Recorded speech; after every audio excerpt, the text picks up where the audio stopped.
So guys, go to her bank and let them know that that was what was going on. One of the things you should do, of course, if this happens to you, is monitor your credit reports. yeah. So guys, they're sure that I'm gonna leave Americans alone. We're gonna amputate Melvin Ote's arm, and there's not gonna be any attachment or anything. We're gonna amputate the Central Intelligence Agency and Interpol.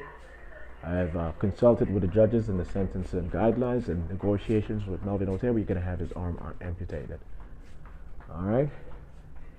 So, but anyway, it's March the 3rd, it's April the 3rd, 2024. Once again, it's April the 3rd, 2024. And do not chop and screw any of this.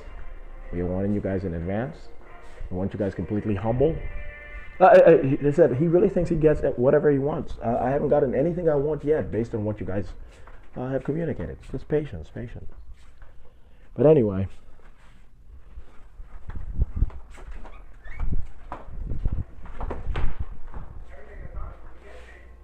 Listen up.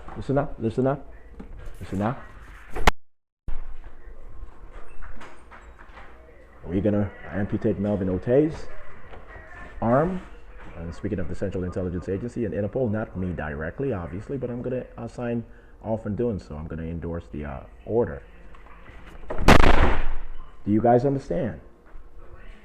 Every time you guys walk out of the house, people are slamming the doors on you guys. Each and every one of the females who said yes to Rashida losing a leg to amputation, and yes to her remaining on the internet as the representative of all of the sluts of the AKAs and all the other sororities, so that they can go on with their lives and live their humble lives, as they said. They've lost their husbands for the most part, and every time they walk out of the house, everyone is slamming at the door. Car doors on them, and they don't know how this is happening. Every time they drive around, they've been followed by cops. They've been driven nuts, and they don't know how I'm doing that. They don't know how heaven is doing it. They're very confused.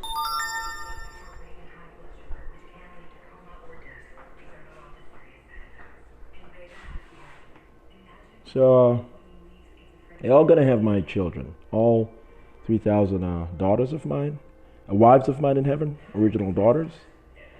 And their husbands are gone. They're not getting new husbands. They're going to be nuns for the next 12 years. And then after nuns for the preceding years based on their back, they're going to petition for that. Not just consent to it. They're going to petition for it aggressively, assertively. They're not going to want to go out in the real world. They're going to want to remain with Jesus Christ and his camp, the Central Intelligence Agency, and keep raising my children. All right? They were quite egregious in how they treated Rashida and myself over the past 15 years. Quite ruthless. But once again, it's April the 3rd, 2024, and Don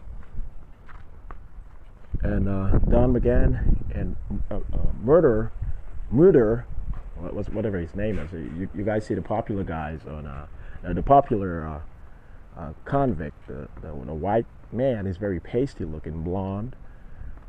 He goes by the last name Murder.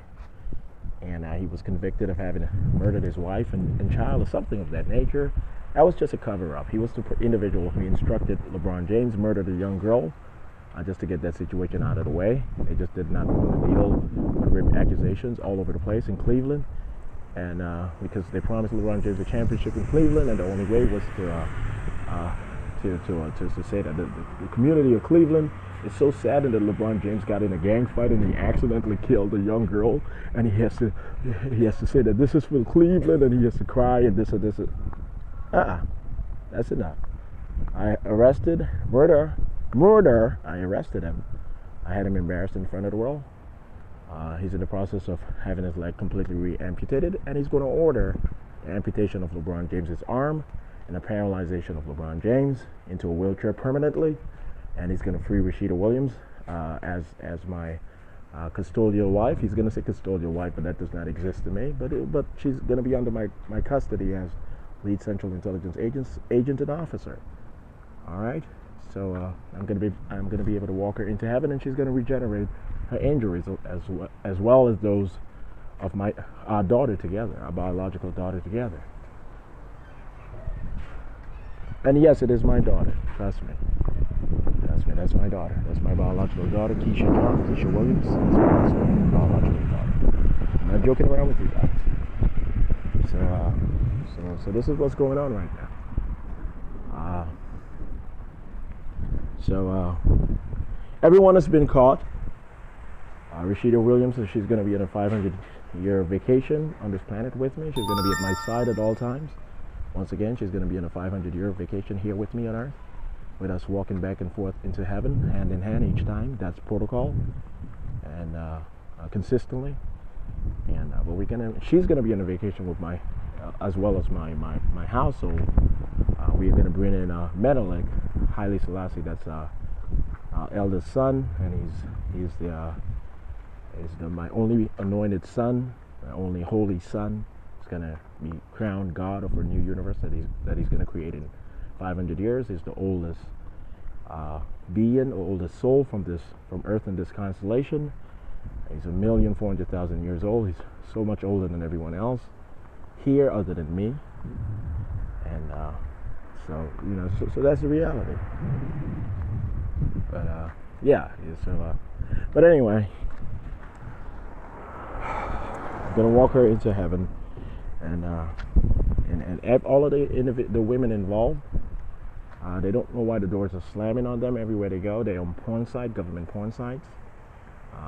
As soon as they signed up to communicate that Rashida is a slut or whore, this and that, a porn actress, and this and that, she ended up on. They all ended up on porn sites of lookalikes or them, look exactly like them. They don't know if it's cinematic, so but they're starting to believe it's from hell or heaven. They're trying to figure out how those. And when they reveal to their husbands that they've had to cheat over and over and over again, that they've had to strip, they've had to prostitute at times when they said that they were going to hang out with their sorors or their sisters and this and that, they're in a lot of trouble with their husbands, and they're going to run away. Their husbands are going to run away. You're in prison or Canada and never come back. Eventually they're going to accept that they're never going to see their husbands again, under the precondition that they will be able to see their children again, and so forth.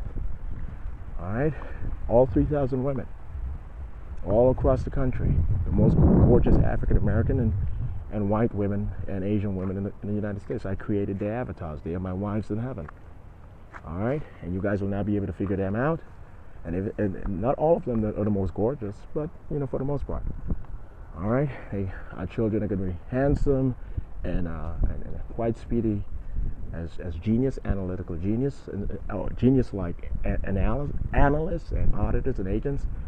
But so they will be approached or perceived as not being as intelligent as they are, based on their aesthetic, their superficial looks, and so forth. It's a cover. It's a cover, I promise you. It might sound superficial, but it's a reality. All right. So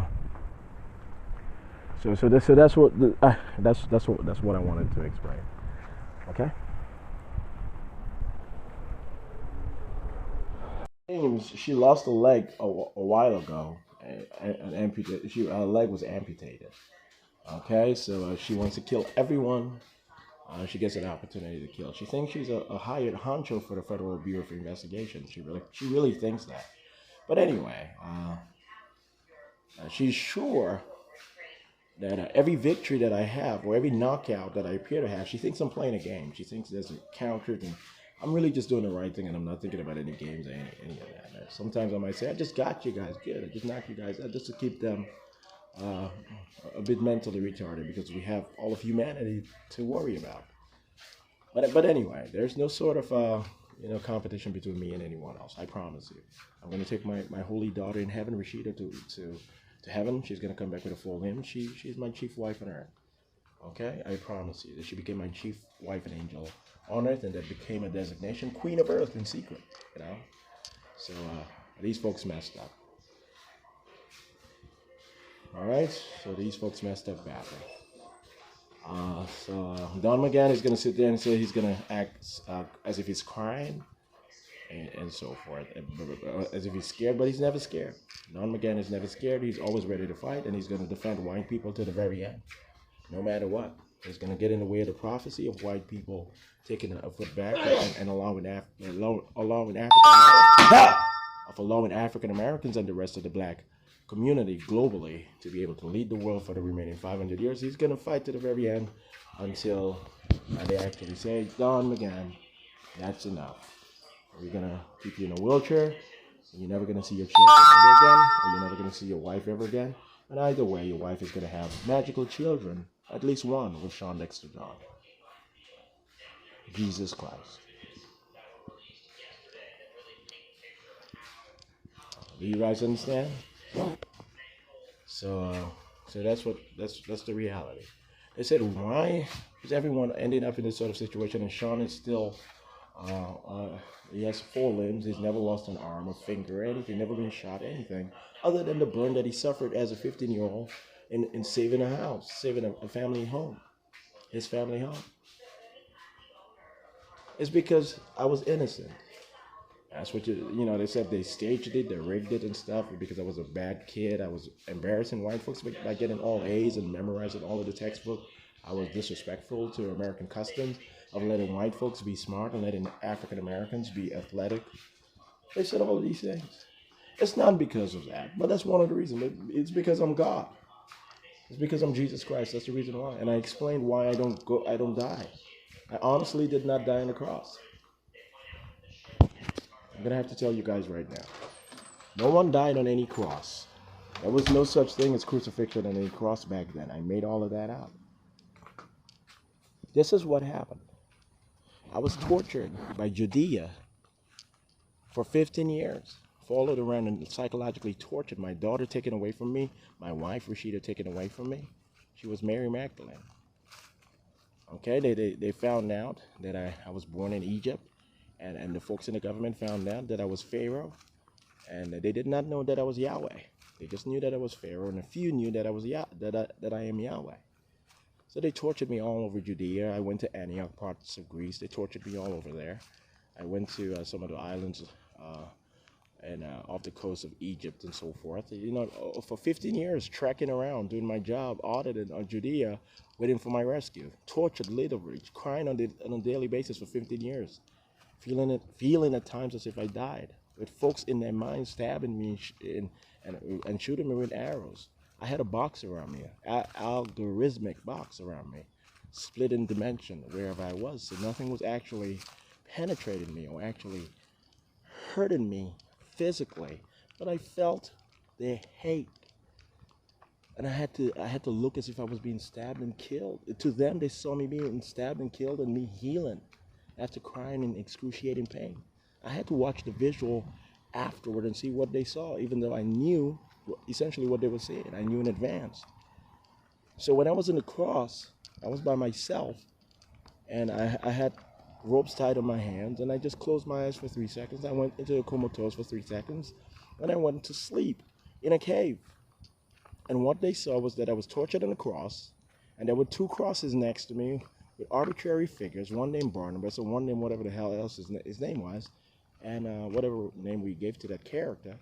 And they saw me having been tortured and killed on the cross, and died, and resurrected in 3 days later on with them in shock. Okay? But I'd gone through so much pain before then that it did not matter that I told that story about the cross. But this is why it doesn't matter. This story of me dying on the cross is true in an essence. It's true, but it's not. But I did not die. That's the truth. Why did I tell the story about having died on the cross? Because I need humanity to love me as much as I love humanity, and to respect my authority as much as I respect their right to petition to God and their right to stand their ground in their argument or dissent. But I am 1,500,000 years old, and I created this universe, and I went through so much pain over the past 1,490,000 years that I had the privilege of not having died in 10,000 years. Natural death or any other sort of death. I've earned it. Religion is not a sham. Religion is the foundation of law and government. It was just a foundation, and it is the guidance toward perfective understanding, popular nirvana. It is relevant, it is fundamental, it is modern, it is contemporary, it is futuristic. Religion is always real, and it's always foundational, and it's always core to everything that's up front. Even in secularism, it's only going to be based on interfaith value or interfaith culturalism, secularism into the future. Though in accepting atheism, and and non-theocracy globally. Okay,